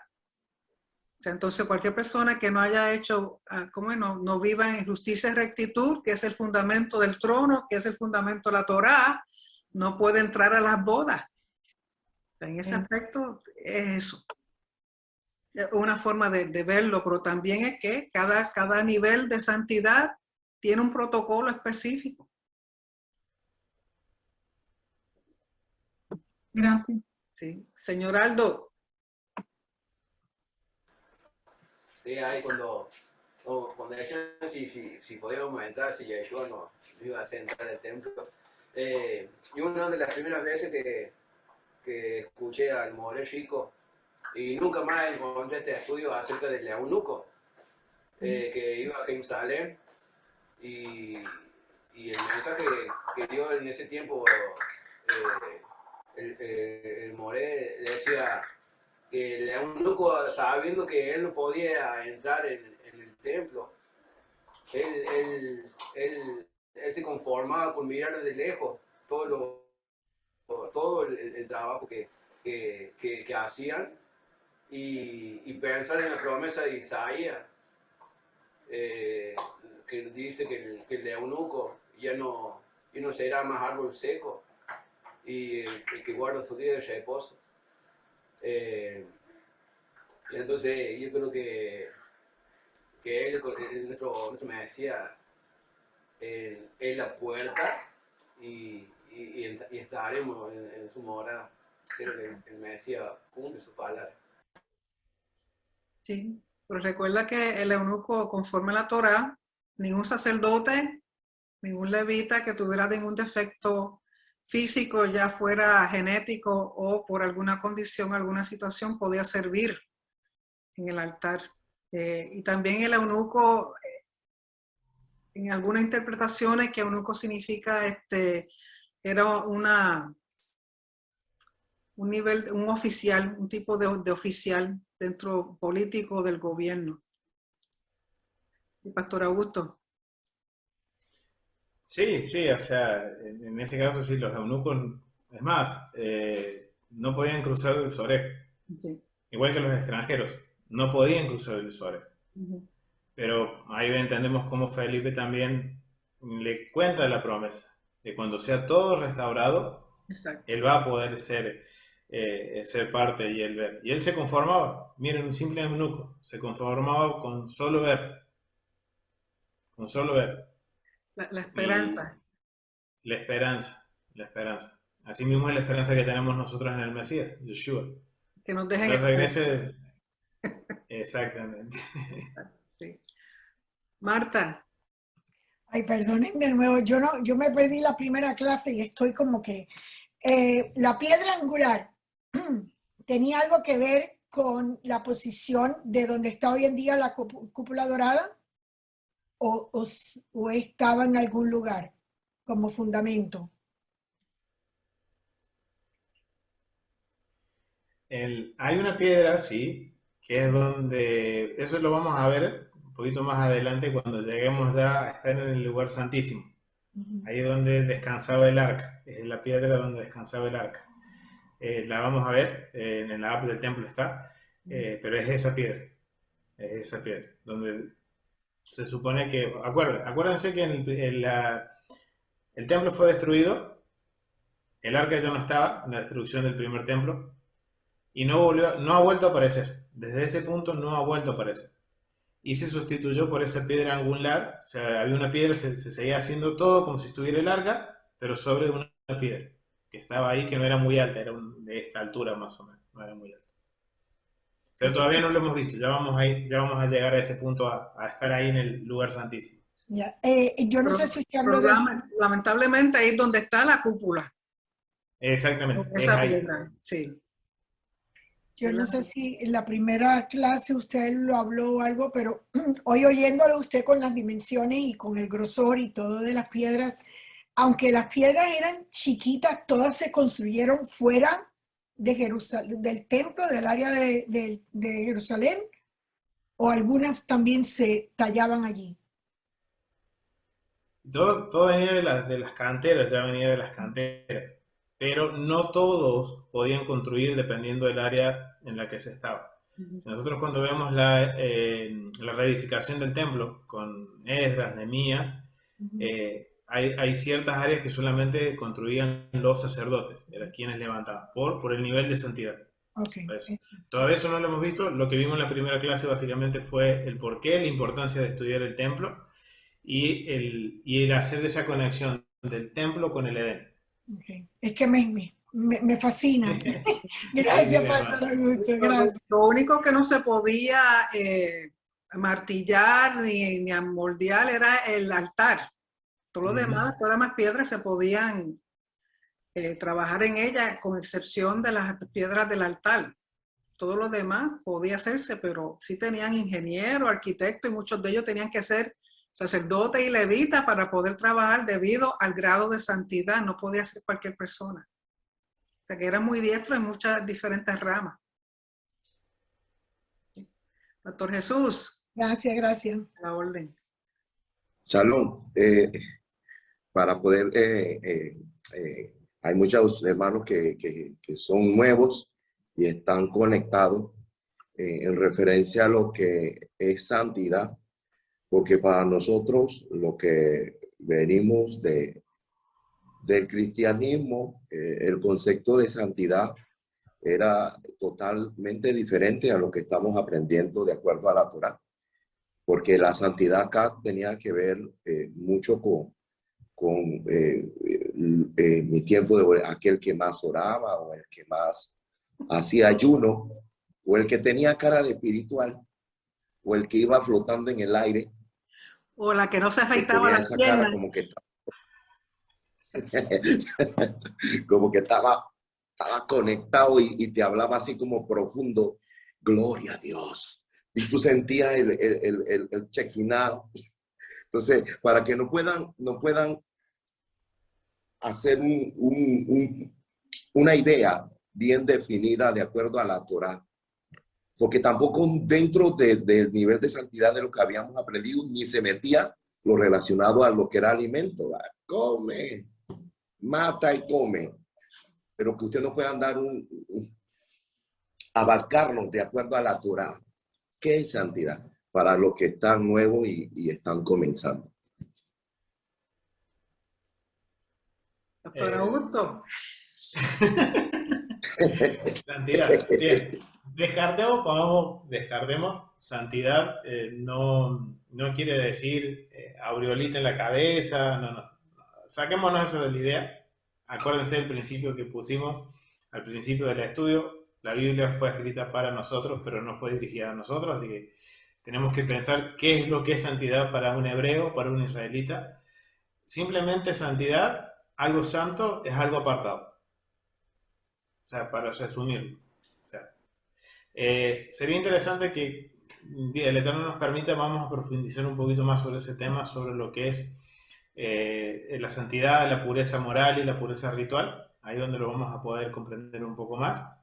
Pero simplemente para entenderlo fácilmente, no es como lo que nosotros pensábamos de lo que era santidad, sino que es algo apartado para el Señor. Algo que es kadosh. Kadosh significa apartado. Entonces, si yo me aparto para el Señor, yo tengo que vivir mi vida como el Señor dice que tengo que vivirla.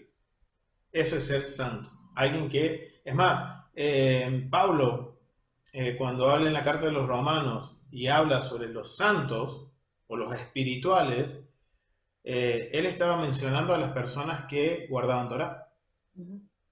Porque Pablo dice, la Torá es espiritual. Creo que, si no me equivoco, es en Romanos 8, versículo 4, 7, sé que está en el capítulo 8, no me acuerdo en el 7, pero él dice que la Torá es espiritual. Entonces, pensando como piensa Pablo, para entender qué es lo que era para él una persona espiritual, era alguien que guardaba Torá, alguien que guardaba el convenio del rey.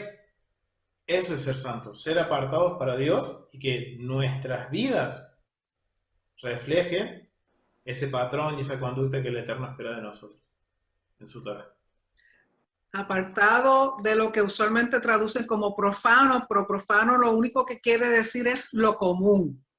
Lo común. Por ejemplo, el Shabbat es un día santo. ¿Por qué? Porque es diferente a los demás días comunes. No es cualquier día, es un día específico que Hashem separó, bendijo, santificó para estar con Él. Es el día en cual nos conectamos al cielo con la tierra, Hashem con nosotros. Por lo tanto, santidad tiene que ver con un apartarse, ser diferente a todo lo demás que es común, a todo lo demás que hace el mundo, a todo lo demás lo que hace la gente, y hacer conforme al corazón del Padre. Y lógico, esa santidad se va entendiendo cuando uno estudia el templo, cuando uno estudia la Torá, cuando uno estudia lo que Hashem quiere de nosotros, los mandamientos, los decretos, las fiestas, o sea, todas esas cosas nos enseñan lo que es santidad. Y lógico, por consecuencia, ya cuando uno conoce esas cosas, deja de hacer otras cosas que antes hacía, que era lo que la gente relacionaba con, oh, soy santo. O sea, ya eso viene como a consecuencia de, cuando uno conoce lo que es separarse para Hashem, ya uno sabe que a él le agrada y que no le agrada. No lo que el mundo te dice que no haga o dejes de hacer o haga, o sea, no es cuestión de esas cosas, sino lo que le agrada al Padre. Pero eso de nuevo se entiende según uno va adentrando a la Torá, a los principios, a las festividades, al Shabbat, al templo, al Sidur, a las oraciones, a todo eso va enseñando lo que es santidad. Sí, Aldo. Sí, una pregunta. Ahí cuando se comentó acerca de que los muros eran levantados por los levitas. Me vino a la mente cuando empezaron a reconstruir el templo Esdras, que vinieron de Samaria, Nehemías, cuando vinieron de Samaria y querer ayudar, y ellos dijeron que no dejaron que ellos ayudaran, y bueno, después se pusieron en contra de la construcción del templo. Quería saber si era porque eran de Samaria, o era bueno, sí, necesidad que tenía que ser. Eran primero que las intenciones de ellos no eran realmente ayudar a construir, al contrario, ellos querían destruir la construcción. Entonces no confiaban en ellos, y además ellos no eran parte del pueblo, no estaban en convenio. No querían gente que vinieran a contaminar ni a dañar, y que vinieran engañándolos a ellos. O sea, por eso, porque lo que se hace para el Señor se tiene que hacer con una responsabilidad y una conciencia de que es como Él quiere. Pastor Augusto, ¿quiere añadirle algo? Ajá. Si confirma entonces que, digamos, fue por, es como hoy, digamos, la mayoría de casas del norte ya ha hecho ese templo, y era por nivel de santidad, porque me llama la atención que los sacerdotes levantaran el templo. Porque uno tiene una mirada de un sacerdote que es solamente cosas simples, no un trabajo pesado como para albañilería, por decirlo así. Los sacerdotes tenían que estar preparados para lo que fuera. Muchos de ellos algunos eran médicos, trabajaban como médicos, otros eran ingenieros, arquitectura, cocinaban, repostería, eran panaderos, o sea, todos tenían una función y estaban organizados de acuerdo a las necesidades del templo. El templo viene siendo como una ciudad y tiene toda su gente ordenada, designada, con unas funciones, unos roles y una responsabilidades únicas que el Señor le había dado. Por eso es importante saber el lugar donde Hashem te ha puesto y no usurpar la autoridad o la posición de otro. Eso está en contra de la Torá. Es más, cuando construyan el tercer templo, los únicos que pueden trabajar ahí van a ser los israelitas, levitas, sacerdotes, gente. Yo les aseguro que no van a aceptar gentiles, por más ¿cómo es? Diestros que sean. Es más, el señor Joseph Good, que ha aportado tanto al templo, a los diseños del templo, a lo que se está haciendo el Instituto del Templo, ahí lo consultan mucho. Pero yo le aseguro a usted que en el momento de la construcción, Joseph Good no puede tocar ni una piedra. Y otra cosa, le aceptan lo que él diga si solamente cita a rabinos, a Rambam, a Rashi, o sea, la gente que ellos tienen, que conocen. Si Joseph Good le cita a Josefo, a Filo, o a cualquier otra persona que no sea dentro de lo que el judío acepta, no importa lo que le diga, no lo aceptan. Tiene que ser dentro de los rabinos y la gente que ellos conocen, que saben, que conocen bien la Torah. Con todo lo que ha ayudado Joseph Good, en ningún momento él podría estar ahí presente en la construcción del templo.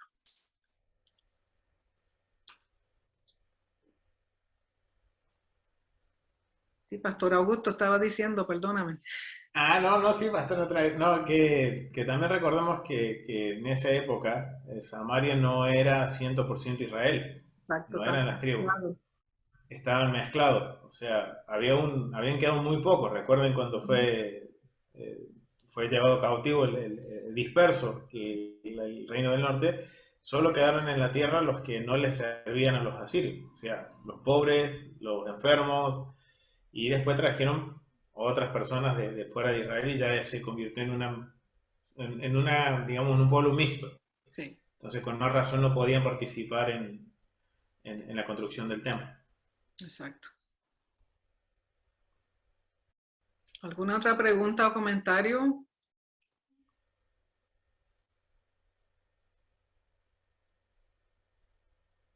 Sí, Celia. Aló, una pregunta. El primer templo que hizo Salomón, en ese primer templo, allí hubo un árabe que metió la mano, alguien como Irán, algo así. Que Salomón mandó a buscar para que ayudara en la edificación del primer templo. Irán, tengo entendido que trae los árboles, las maderas del Líbano y cosas así, pero él no construyó, él trajo los materiales. Okay. Él no fue parte de la construcción del templo, él simplemente suplió los materiales.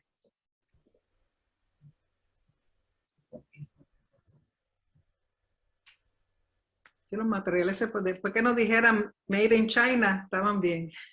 De hecho, en la China. Pero ellos simplemente suplían los materiales.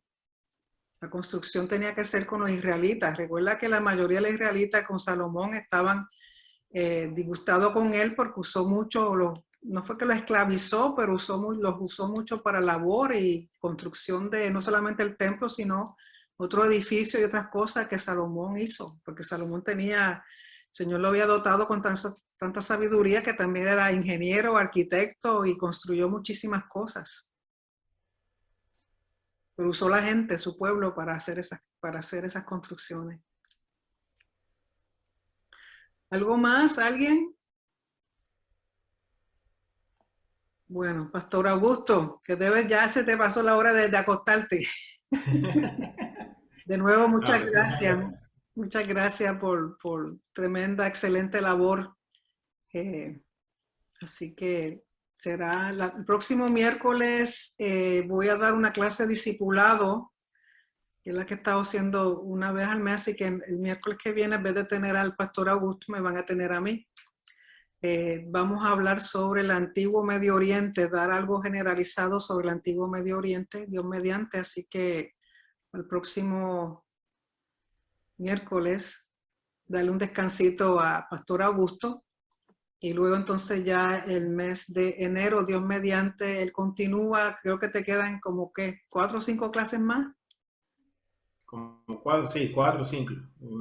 Sí, como 4 clases. Ok, así que después en enero seguimos con el Pastor Augusto. Okay. Así que jóvenes, muchas gracias por su atención, por sus muy buenas preguntas. Espero que continúen con nosotros estudiando sobre el templo. Pastor Augusto está haciendo un excelente trabajo. Le voy a decir a Rico que tiene que estar muy orgulloso de ti. Así que y no olviden que este domingo 26 de diciembre comienza el templo 103. No es necesario que tengan el 101 o el 102, pero luego sería bueno que también los repasaran. Así que va a estar disponible comenzando el 26 de diciembre, domingo a las 8 de la noche por Zoom. El que pueda, todavía tiene tiempo de registrarse. Yo les recomiendo que sí lo hagan. Es una oportunidad desde su propia casa recibir la instrucción. Recuerden, como dijo Pastor Augusto, es un mandamiento conocer del templo. Y nosotros como buenos estudiantes y responsables a Hashem, debemos estar preparados. ¿Cómo inscribirse? Tienen que ir a tesorosdeltemplo.com. Tesorosdeltemplo.com. En la parte dice registrarse. Ahí comienza y sigue simplemente los pasos. Así que de nuevo es tesorosdeltemplo.com. Comienza el 26, este domingo 26 a las 8 de la noche. Okay. Así que de nuevo muchas gracias. Buenas noches y nos veremos ya en Shabbat el viernes, Dios mediante, a las 7 de la noche. Comenzamos con el Sidur y luego tendremos alabanza y luego tendremos la clase. Y si viene Elisa, pues también la pondré para contestar preguntas conmigo. Así que buenas noches, bendiciones. Será hasta la próxima. Buenas noches, gracias. Buenas noches, Buenas noches, shalom. Buenas Gracias, noches. pastora. Gracias, Augusto. Shalom.